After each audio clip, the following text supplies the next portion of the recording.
Hello guys, welcome to another video of my channel. We have discussed the three biggest burdens and four things India have to do before 2030.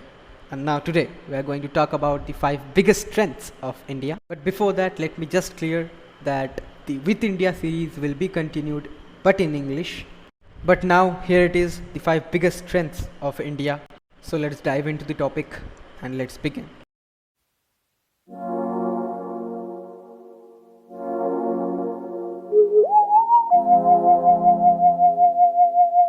So the first biggest strength of India is obviously our economy. There is a quote says, economy is the start and end of every country. Now India is currently the fifth largest economy in the world in terms of nominal GDP. And by the end of this decade, we will be the third largest economy for sure. Right now, India's nominal GDP is estimated to be 3.75 trillion US dollar. And in case you want to know it in Indian rupees, it's 160.06 lakh crore Indian rupee. We are the fastest growing major economy in the world. Currently, we hold 3.4% of the global GDP and our share is rising year by year. Now this rise is happening because of our exports to the world, which mainly includes basmati and non-basmati rice, wheat, cereal and other agricultural products. As well as our defense export is also rising. Recently, Philippines bought BrahMos from India. India has an ambitious goal of exporting $5 billion worth defense equipments per year from 2024 to 2025. So the second biggest strength of India is our military. India as the country has the biggest military in the world with 1.46 million active personnel. Yes, the People Liberation Army of China has 2 million active personnel, but the PLA doesn't serve the country of China. The PLA is for the CCP, Chinese Communist Party. So the country of China doesn't have any military technically. But there is no doubt that the Indian army is the best in any combat situation. Now even if the PLA outnumbers the Indian army, they can't stand before the Indian Air Force. Not in terms of number, but in terms of skill and other various geographical factors. And China knows that very well.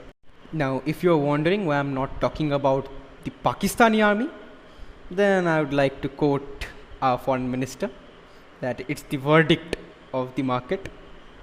Losing stock के बारे में कौन बात करता है? Now the third point, the geography of India. Just look at this map. How beautiful India's geography is.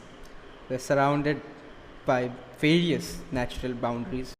We have the Himalayas on the north, the Thar desert on the west, and at the south, it's not the Indian Ocean. It's the ground of two Indian tigers, INS Vikrant and INS Vikramaditya. Yes, our geography is diverse, but our military is prepared for everything. They are being trained on Siachen Glacier, in the Thar desert, in the forest of northeast, and they are ready to lay down their lives for our motherland. Now the fourth one is India's diplomacy. India's diplomacy has been changed totally in last 4 to 5 years. We became more aggressive and a style of pushing back has been adopted by Indian diplomats. You would find no major countries in the world who maintain such a good relation with Russia and the West simultaneously. Take an example of our oil purchases from Russia during the Ukraine war. The West tried so many times to push India, but Dr. S. Jaishankar made our stance clear on the global stage. This is the power of India, and this is New India. Now coming to the fifth and the last point, it's the manpower of India. We have the largest population in the world, but that is not our biggest strength. Our biggest strength is what APJ Abdul Kalam once said, our youth population. India doesn't have the biggest population only, it has the biggest youth population also. We have such a big workforce for our future that you'd see the 100 billion remittance milestone would become way bigger. But I would suggest my upcoming generations that you should stay and work for India as much as you can and make our country proud. Well, this is the end of the video. I'll see you guys in the next video. Till then, Jai Hind.